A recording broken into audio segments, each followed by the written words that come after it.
There are 5 specific types of LinkedIn posts that convert really well for me and my Academy clients. When all 5 of these posts are working together, it's like sales magic.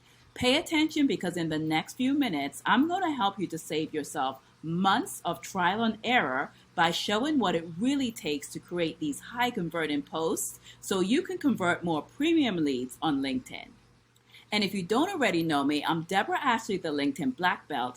After training over 1,000 leaders on LinkedIn marketing, I've become very clear on what it takes to position yourself in a way that brings in qualified leads with ease. So in the next few minutes, I'll show you the 5 specific high converting LinkedIn posts and how you can use this sequence for yourself.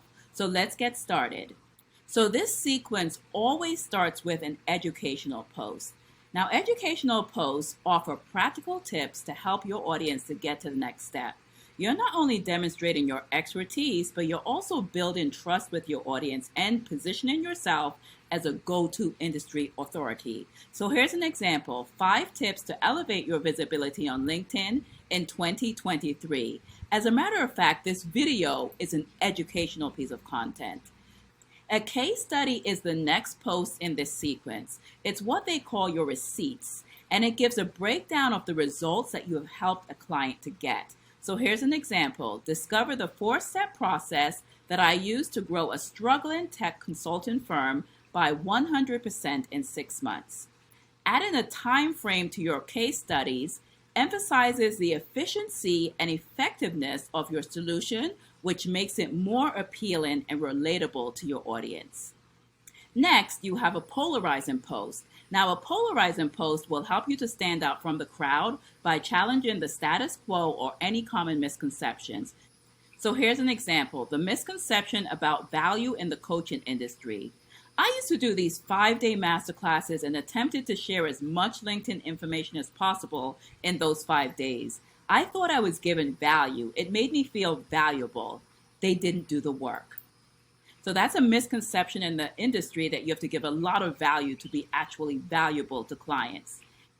And then our 4th post is the mistake avoidance post. So here's an example. Before you turn on LinkedIn creator mode, watch this. That's very, very specific.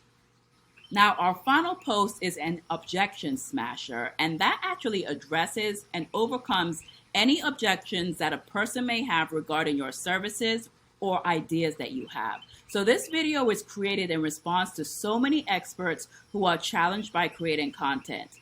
So as an example, say goodbye to LinkedIn content creation frustration and say hello to a newfound inspiration and motivation.